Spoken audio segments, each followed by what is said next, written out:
근데 여기에 뭐 황교안 얘기 또 나오고 해서 또 나한테 질문도 오고 하는데 황교안이 나를 뭐 고발을 저 중앙경찰서 했는데 그걸 가지고 이게 뭐 모르는 사람들은 또 뭐 난리가 났는데 그 다시 내가 정리를 하자면 제가 그 지난주일이 아니죠. 맞아. 지난주일 날 그 황교안이가 당 대표할 때에 대표를 할 때에 그 당시에 최고위원으로 있었던 몇몇 사람한테 제가 그 제보를 받았어요. 제보를. 그것도 뭐 저 제보를 이제 전화로 받은 것도 아니고 실제로 나한테 찾아와서 왜 오늘 그 국민의힘 정당이 이렇게 무너졌느냐. 이건 황교안이가 책임져야 된다. 그 최고위원 출신이 그 당시에 황교안과 최고위원을 그래서 왜 그러냐 했더니 황교안이가 이게 정치를 원체 모르는 사람이 검사하던 사람이 이게 정치로 와가지고 이게 감을 못 잡는다는 거야. 그러니까 최고위원 이 회의하는 것도 이거 보면 제대로 못한다는 거야. 그런데 이제 그 선거철이 가까워지니까 공천심사위원장 그걸 이제 그게 제일 중요하거든요. 지금도 뭐 여기 있는 뭐 김기현 그다음에 뭐 안철수 뭐 여러 사람들이 왜 저게 당 대표 하려고 하냐면 공천권 가지려고 하는 거거든요. 결과적으로 공천권을 자기가 가지려고 하는 겁니다. 당 대표한테 공천권이 있으니까. 근데 그게 이제 공천위원장을 임명을 해서 당 대표가 결국은 자기가 원하는 사람으로 공천을 하려고 지금도 마찬가지입니다. 그런데 황교안이는 그때에 그래도 처음에 그 기자들한테 말하기를 나는 공천위원장을 내가 선임하지 않겠다. 누구한테 하냐? 여론조사를 해서 1등 나오는 사람한테 공천위원장을 공개적으로 모집하겠다. 해서 했더니 김문수가 1등으로 나온 거예요. 김문수가. 자, 김문수가 1등으로 나왔습니다. 어제도 내가 김문수 지사님하고 통화를 했는데 그때 김문수 지사님이 1등으로 나온 것이 사실이었었고 그런데 이제 황교안이가 김문수가 1등으로 나온 것을 그대로 임명을 해야 될 거 아닙니까? 그렇죠. 그런데 그때부터 불법으로 뭘 하느냐면 김영호를 임명을 하려고 계속 이 회의를 파행적으로 해가는 거야. 그러니까 거기 있었던 최고위원들이 거의 다가 그 황교안 빼고 나머지 다가 강력하게 항의를 하기를 어떻게 이렇게 할 수 있냐고 막 반발이 일어나고 하니까 또 회의를 중지시키고 또 그 다음날 회의로 또 넘기고 그 다음날 와서는 뭐 일단은 뭐 김영호 쪽으로 한번 새로 검토해 보는 걸로 하자 이런 식으로 자꾸 회의를 진행을 했는데 저한테 제보한 그분의 말에 의하면은 그 자체가 다 불법이라는 거예요. 지금까지도 그 불법이라는 거예요. 그것이. 그 황교안이가 그렇게 불법으로 했다는 거야. 그래서 결국은 김문수를 취소하고 김영호로 임명을 하는데 그러면 왜 김영호를 공천심사위원장으로 임명을 했느냐? 그 다음에 뒤에 이제 더 무서운 얘기가 있습니다. 김영호가 공천을 한 사람들 주로 이제 나머지도 다 공천위원장들이 다 하지만은 주로 이제 경상남도, 부산 이쪽에 그 공천한 사람들 중에 그 황교안의 부인한테 그에게 돈을 갖다 줬다. 내가 그때 듣기로 50억 가까이 갖다 줬다. 하는 것을 누가 말을 하느냐? 그때 돈을 갖다 준 사람이 지금 공공연하게 말을 하고 돌아다닌다. 하는 제보를 저한테 하게 된 거예요. 그 최고위원 중에 한 분이. 그래서 내가 그것을 이거는 아니다라고 춘천에 가서 내가 그 연설할 때 강력하게 내가 황교안에 대해서 책망을 한 겁니다. 왜냐하면은 내가 너무 분한 것은 뭐냐면은 나는 그때 황교안이가 당 대표할 때 황교안을 믿고 정말로 황교안을 통해서 이 나라를 바로 세우고 특별히 문재인 정권 이 주사파 정권들을 어떻게 하든지 이걸 다 바로 세우려고 황교안을 위해서 제가 최선을 다했습니다. 사실은 최선을 다했는데 그렇다면은 우리 광화문 운동 하는 사람들이나 애국 운동하는 사람들이나 우파 국민들을 생각해서라도 아니 그 황교안이가 그 공천위원장을 김영호로 임명하는 바람에 사실 망했거든요 그때. 그래서 사실은 4.15 총선이 그 완전히 그냥 그 백석 간 넘었잖아요. 참혹하게 됐잖아요. 이게 황교안이가 책임을 져야 되는 거예요. 이것은. 그때 공천위원장 하나 잘못 임명하는 것 때문에 나라가 망했다고 나라가. 그러면 그렇게 되면은 황교안이가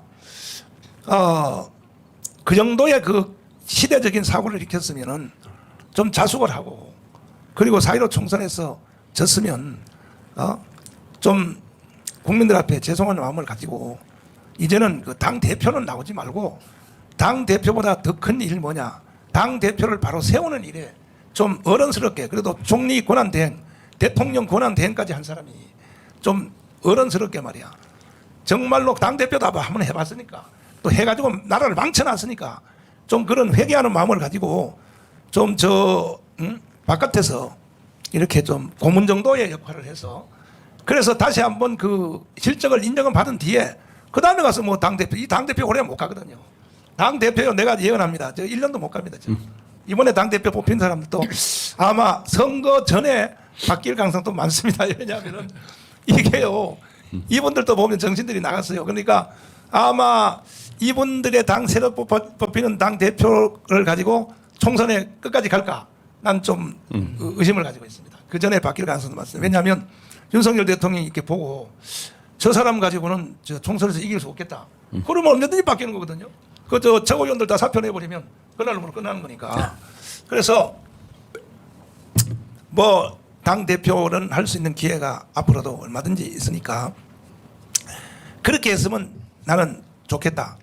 그런 생각을 가지고 있는데 아니 여기에 당대표로 나와가지고 말이야 그 대통령 권한 대행까지 한 사람이 말이야 그냥 그것도 뭐 서로가 막 그 비방하고 하는 거 뭐 울산의 김기현 뭐 땅 투기한 걸 그걸 가지고 말이야 막 공격을 하고 말이야 뭐 검찰에다 뭐 고발해야 된다는 뭐 이런 말도 비슷한 말도 하는 것 같고 뭐 이런 걸 보니까 도대체 저 황교안이라는 인간이 저게 한국 교회와 또 교회마다 다니며 간증을 하면서 눈물을 흘리면서 막 이 뭐라 그러냐 나는 황교안이가 옛날 황교안이가 아닙니다 죽었다가 다시 살았습니다 이 교인들을 이렇게 속여 먹는단 말이에요 또 그다음에 또 여기 정치로 다시 나오는 그 주제가 뭐냐면 부정선거 투개표 조작 이걸 가지고 이제 하는데 나는 솔직히 황교안 대표가 전 대표가 부정선거를 자기가 나는 안 믿는다고 생각해요. 나는. 왜 그러냐 그때 4.15 총선이 일어났을 때 만약에 부정선거에 대해서 정말 의혹이 있었으면 자기 선거구 종로구부터 재검표하자고 나와야 될 거 아닙니까? 그렇죠. 그것도 싸워요. 2년 동안 도망가 있다가 가만히 있다가 그리고 오히려 기자들한테 왜 저 부정선거가 일어났는데 왜 가만히 있느냐? 그리고 특별히 그 공병호 박사가 부정선거에 대해서 제일 그 강력하게 지금도 그렇게 주장하고 있을 때 황교안이가 그때 뭐라 그러냐? 부정선거 없었다고 말했단 말이야.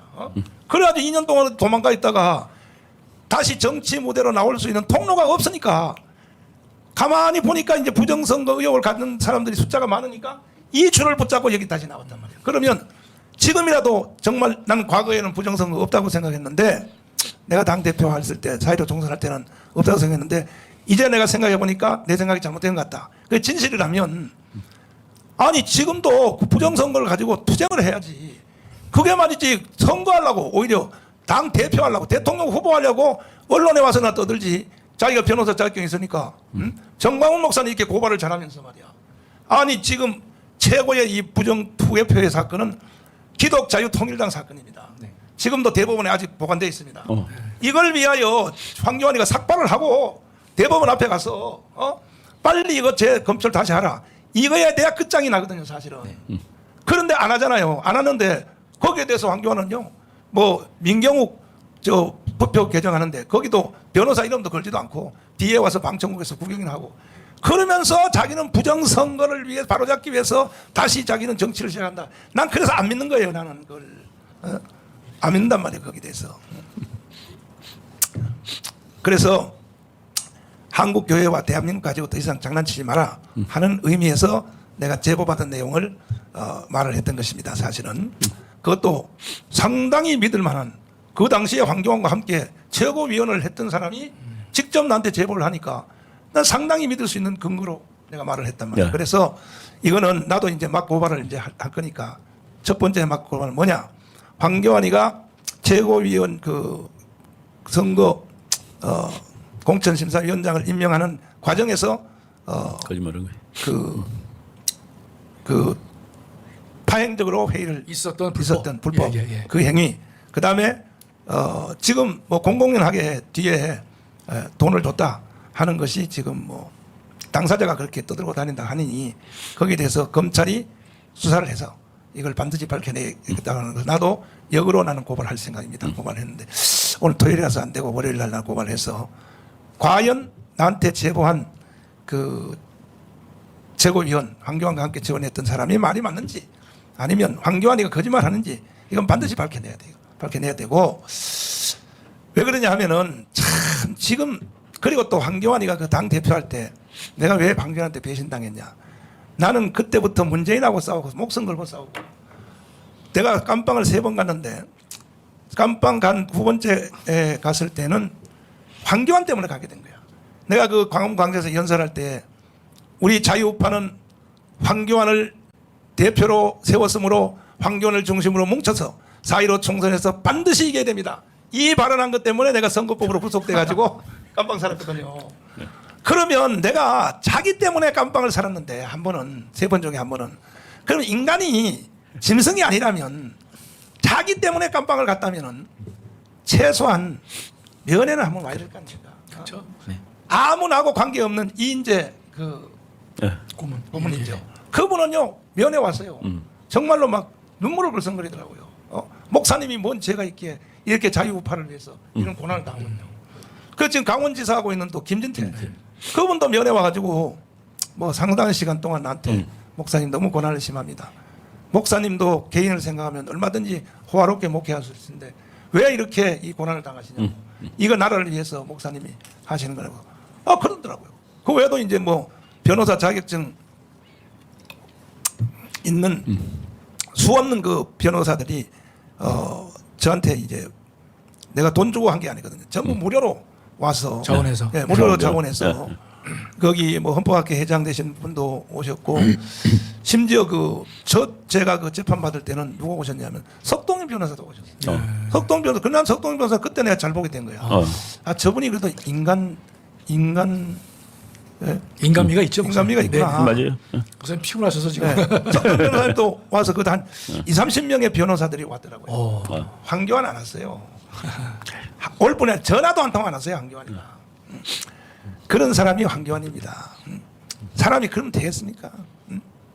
그러면서 말이야 무슨 뭐 지금 뭐 당 대표하겠다고 인간 기본 자세가 틀린 사람이 뭐 지도자가 되겠다고 한 번 속지 뭐 2번 속습니까?